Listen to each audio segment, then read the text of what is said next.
পরবর্তী সংবাদে মহকুমা ভিত্তিক সচেতনতা এবং পাশাপাশি মতবিনিময় সভা, বিশেষ করে কৃষির উপর আজকে মতবিনিময় সভা অনুষ্ঠিত হয়েছে। এবং জানিয়ে রাখি যে 25 নভেম্বর সোমবার বামুটিয়ার কৃষি মহকুমার অধীন বিনোদিনী স্কুল প্রাঙ্গণে কৃষকদের সঙ্গে বামুটিয়া কৃষি মহকুমা ভিত্তিক এবং সচেতনতা মতবিনিময় সভা অনুষ্ঠিত হয়েছে রাজ্য সরকারের কৃষি ও কৃষক কল্যাণ দপ্তরের উদ্যোগে। এবং এই মতবিনিময় সভায় উপস্থিত ছিলেন পশ্চিম ত্রিপুরা জেলা সভাধিপতি বলাই গোস্বামী, ভিডিও বামুটিয়া অমিতাভ আচার্য, বামুটিয়া কৃষি তত্ত্বাবধায়ক রাজু রবি দাস, বামুটিয়া পঞ্চায়েত সমিতির চেয়ারম্যান দীপক কুমার সিংহ, পূর্ব বামুটিয়া গ্রাম পঞ্চায়েতের প্রধান নিখিলেশ দত্ত সহ বামুটিয়ার কৃষকরা। এই সভার মধ্য দিয়ে দপ্তরের আধিকারিকরা প্রধানত ধান ক্রয় সম্পর্কিত বিভিন্ন বিষয়ে কৃষকদের সঙ্গে মতবিনিময় সভা করেছেন। গোটা বিষয় নিয়ে কি জানিয়েছেন পশ্চিম ত্রিপুরা জেলা সভাধিপতি বলাই গোস্বামী, শুনুন। ব্লগে ব্লগে আমাদের একটা অ্যাওয়ারনেস প্রোগ্রাম হোক।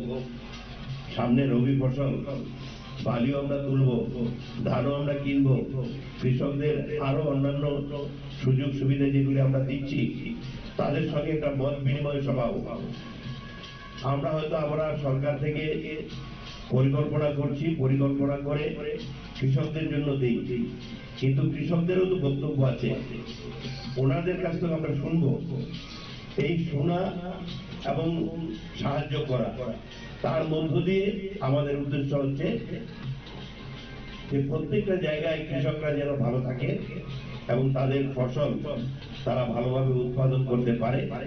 এই জন্য এরকম ভাবে আমি আরো বেশি লোক চেয়েছিলাম।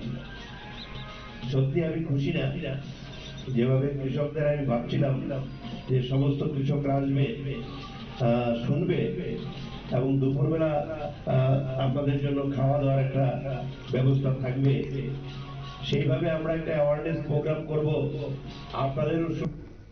আপনারা শুনলেন বলাই গোস্বামীর বক্তব্য সভাধিপতি, এবং তিনি আরো জানিয়েছেন যে কৃষকদের সঙ্গে মতবিনিময় করার আরেকটি উদ্দেশ্য হচ্ছে যে কিভাবে রাজ্যে কৃষি ব্যবস্থাকে আরো উন্নত করা যায়, কৃষিজাত পণ্যের উৎপাদন কিভাবে বৃদ্ধি করা যায়, সেই নিয়ে আরো বিস্তারিত বিষয় নিয়ে আজকে বিভিন্ন বিষয় তিনি তুলে ধরেছেন। সংবাদ আপাতত এই পর্যন্তই। পরবর্তী আপডেটের জন্য চোখ রাখুন শুধুমাত্র নিউজ ভ্যানগার্ডের পর্দায়। নমস্কার।